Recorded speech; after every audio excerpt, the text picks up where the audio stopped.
Selamat pagi, siang, sore, dan malam, Pak Edi, Pak Sadrak, dan segenap dosen mata kuliah perubahan iklim yang kami hormati. Hari ini kami akan mempresentasikan tentang struktur atmosfer. Jadi lapisan atmosfer adalah campuran dari 3 partikel utama, yaitu gas permanen, gas variabel, dan juga aerosol. Gas permanen sebagian besar adalah nitrogen dan oksigen. Gas-gas variabel terdiri dari uap air, karbon dioksida, dan ozon atau O3. Sedangkan aerosol, yaitu butir-butir cair dan padat yang tersuspensi di udara, berperan sebagai inti kondensasi yang mempercepat proses pembentukan cuaca. Nah, berdasarkan ketinggiannya secara vertikal, lapisan atmosfer ini dibagi menjadi 5, yang masing-masing memiliki karakteristik temperatur, densitas, tekanan yang berbeda-beda. Yang pertama adalah lapisan troposfer. Lapisan ini yang paling terdekat dengan permukaan bumi, dengan jarak 0 hingga 12 km di atas permukaan bumi. 80%-nya terdiri dari CO2 dan uap air.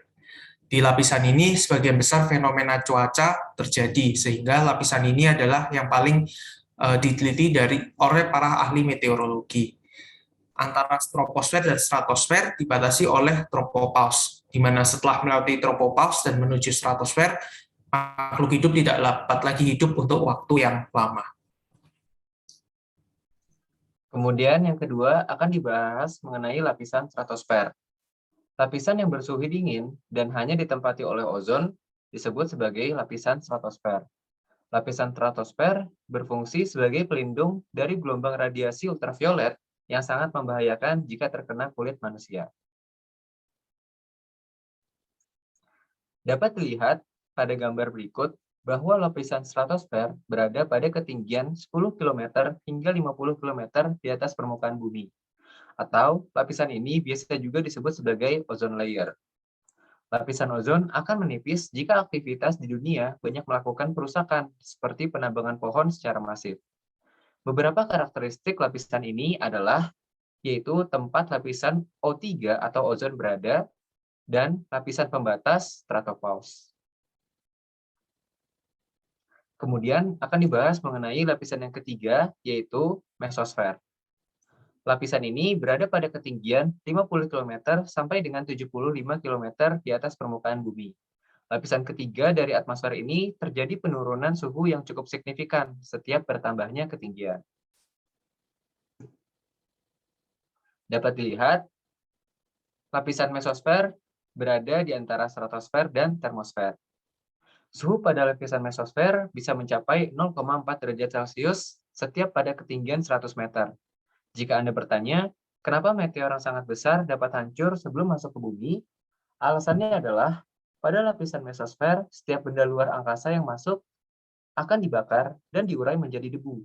Karena pada lapisan ini, pada ketinggian terendah mesosfer, suhu berkisar 10 derajat Celcius dan jarak tertinggi bersuhu minus 120 derajat Celcius.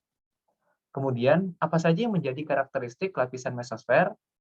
Yang pertama adalah lapisan ini sebagai pelindung bumi dari benda luar angkasa. Kemudian, perubahan cuaca dan suhu pada lapisan ini sangat bervariasi dan beragam. Dan yang terakhir, lapisan ini sebagai lapisan pembatas mesopause. Lapisan atmosfer yang keempat adalah termosfer, atau sering juga disebut sebagai ionosfer.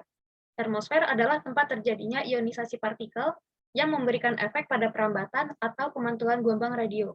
Gelombangnya itu bisa berfrekuensi rendah maupun tinggi. Lanjut. Oke. Termosfer ada di ketinggian 80 hingga 100 km. Termosfer juga memiliki beberapa lapisan, seperti lapisan Kennedy-Heaviside atau lapisan E yang ada di ketinggian 100 hingga 200 km.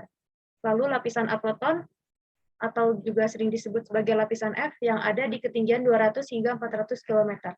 Lalu yang ketiga ada lapisan atom yang ada di ketinggian 400 hingga 800 km. Pada termosfer juga terjadi beberapa fenomena seperti proses ionisasi yang menghasilkan cahaya yang berwarna-warni, atau sering juga disebut sebagai aurora. Lalu terjadi perubahan suhu di setiap ketinggiannya, yaitu suhunya berkisar antara 40 derajat Celcius hingga 1232 derajat Celcius. Karena adanya proses ionisasi, maka ada muatan listrik pada termosfer.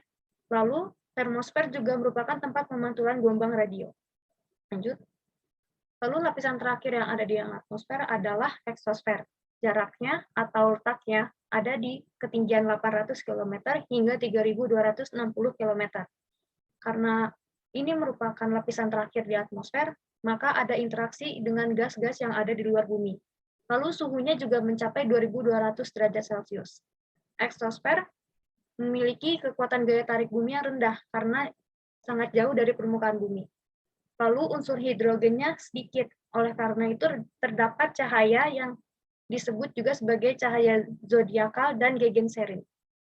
Lalu eksosfer merupakan lapisan atmosfer yang paling panas. Oke, sekian dari kelompok kami, terima kasih.